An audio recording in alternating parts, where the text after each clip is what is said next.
Hey, babe. What are you doing up so early? You were too cold back in bed? Sweetheart, I had to get up to get to work. You know I can't lounge around all morning, even if that's what I'd prefer. At least, not right now.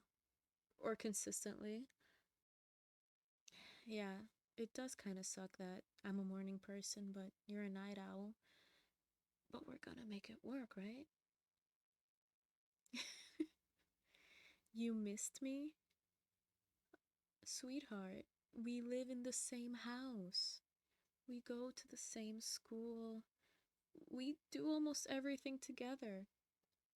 How can you miss me the one time I wake up early on a Saturday morning? You're so needy. Come on, don't just stand there, looking so mopey. Good, comfortable, nice and warm. All right. That's good to hear. Now, am I allowed to go back to my reading? I really have to get these next two chapters read before lunch. Um, I've been procrastinating again. You know my English history course? The one where we're focusing on society as seen through the literature that was made between the 16th and 20th centuries? Well, I've got a research paper to write for that course.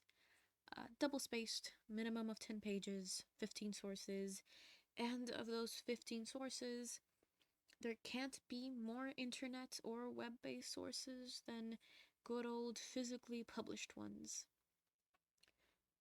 Which means that the professor really wants us to work on analyzing the literature of the time so that the bulk of our research is book based sources. Probably he just wants to make sure we're not looking up articles that explain the stories to us, wants us to actually read, because he really hates it when students regurgitate published words onto the papers we hand in. Yeah, he's that kind of person that says he'd rather hear your stupidity if it comes from you than the most genius intellect in the world if it doesn't actually come from you.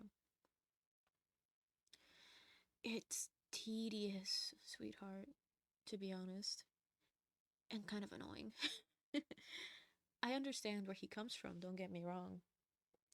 We're supposed to be in college to learn how to think for ourselves. After all, after, that lifetime of being taught how to memorize information and just spew it all out on multiple choice tests. The good with the bad, I guess. At least he's not like the professor from the sociology course I took last year.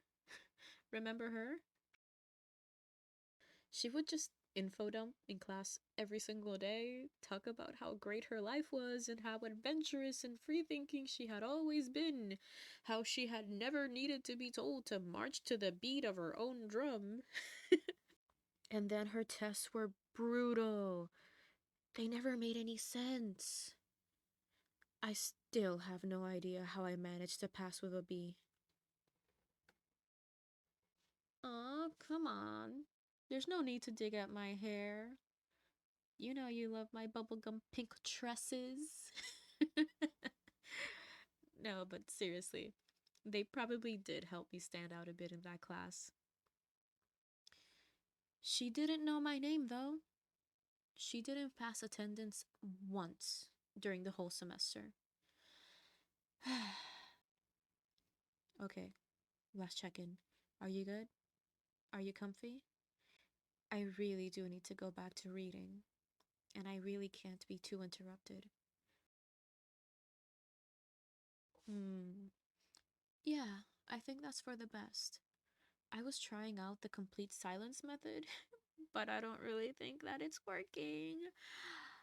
Think you can put on a spooky piano kind of music? I'm on a gothic book, and I think that would fit the vibe much better than anything with like lyrics or too modern.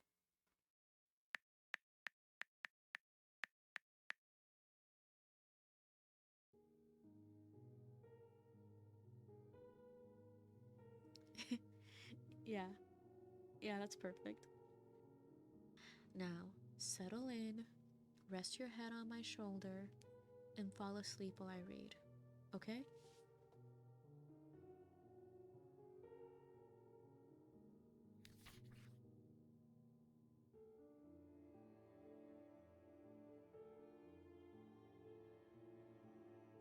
Man, do I love you.